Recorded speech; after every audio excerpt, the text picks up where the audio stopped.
Hi, my name is Frederick. I'm the head coach at Yousuli. Welcome to the Epic Endurance podcast, where we take a deep dive into endurance, strength and conditioning. Today we are going to talk about cycling and trying to compare female pro athlete and male pro athlete on different courses and see how they could challenge one another. Last weekend, my father and I were watching the Tour de France on television, and he mentioned that on TV they were looking at stats of different climbers, a female athlete and a male athlete, and because of disparity of weight, the power wattage that she had to put and he had to put were widely different. That got me thinking, if I were to take one of the lightest Tour de France rider and one of the heaviest that we know of, what will be their times or pacing and power on different courses without accounting to the peloton? Obviously, when you ride in the Tour de France, then a lot of things is done as a group, so your speeds can be much higher because you're being sheltered by other people. I'm mostly interested about sort of time trial or solo events. So if we put these two riders, and I chose two incredible athletes. Gaia Rialini from Italy. She is a younger athlete. She was born in 2001. She's about 1.50 m and about 40 kilograms. Obviously, she's a climber. Her power to weight ratio is extremely high. And then on the male side, I chose Magnus Bäckstedt. I'm not sure if I'm butchering his name, from Sweden. He was born 1975 and he's 1.93 m, which makes him a very tall rider. And his weight is around 98 kilos.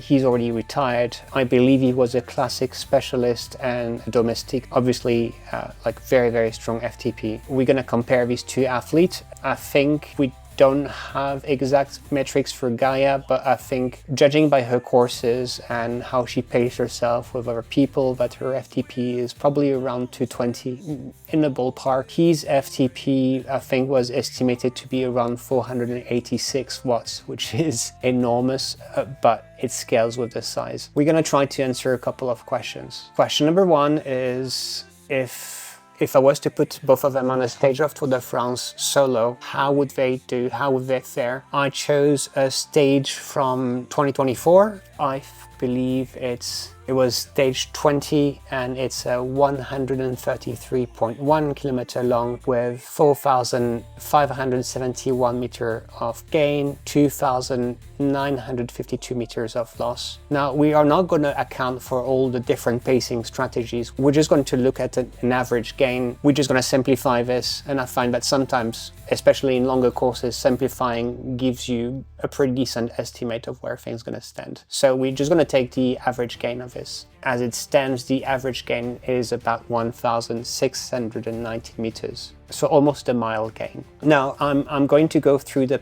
bike power to finish calculator I put for free online, and I did a fix because I realized something was wrong. Here is what I would put for Magnus. So I'm going to leave the tire condition as average because of the road condition. 35 is probably a bit better than that. I have overridden their CDA. Again, I'm going to leave the same number. 0.26 is not extraordinary and not very aggressive, but this is a fairly long event.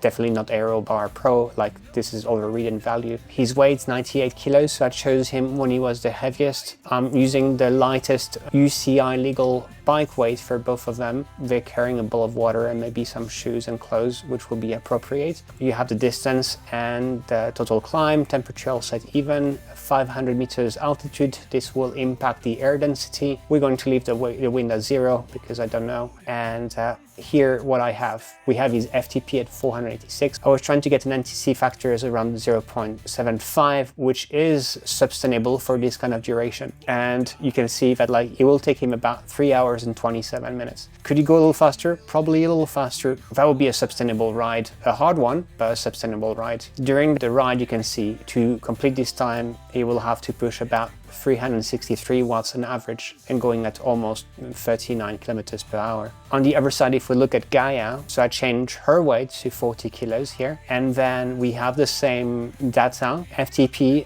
assume 220. We're staying an NTC factor of 0.75, and she's going at 31 kilometers per hour. She's going much slower. It will take her 4 hours and 15 minutes. These are extraordinary time. These people are very, very fast, especially and variable to complete this. But obviously, Magnus will be much faster on a course like this. So in solo 133, he will take 15 minutes on her. So I thought that next, if we put them onto the Alpe d'Huez, which is an iconic climb in France, and so I'm again using their data, and we're going to start with Magnus. And the Alpe d'Huez is about 13.1 kilometer with a 1118 meter elevation. The gradient average is about 8.5.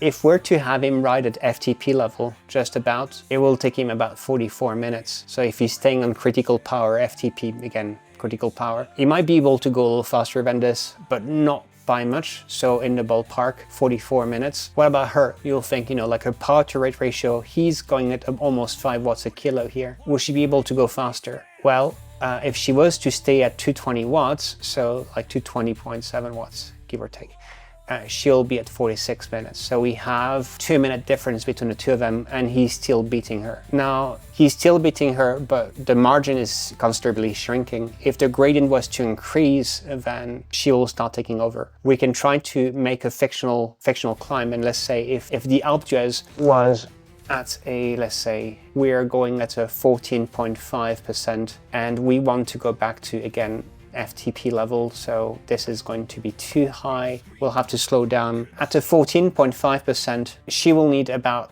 1 hour and 13 minutes to finish this, and that's still possible. Maintaining critical power FTP over an hour is possible. We all have ranges. People vary from 35 minutes to an hour and a half. So what about him? If we were to put him on a 1900, he's still going faster than her. On a 14.5 gradient, he will still be able to finish in 1 hour and 11 minutes and 30 seconds. So about 1 minute 30 seconds faster than her. Now you can scale up, and then there is going to be a point. We can keep on playing, and there's going to be a point where she goes faster than him. Now, obviously, for most of us, we will never have the power that Magnus has, and she'll crush us like every day, any day of the week. Her power to weight ratio is extraordinary. But it's still quite interesting to see that if you're looking at purely on the watts to speed basis, then she's pushing about 218 watts, or 219 watts, whereas he's pushing almost 500 watts here.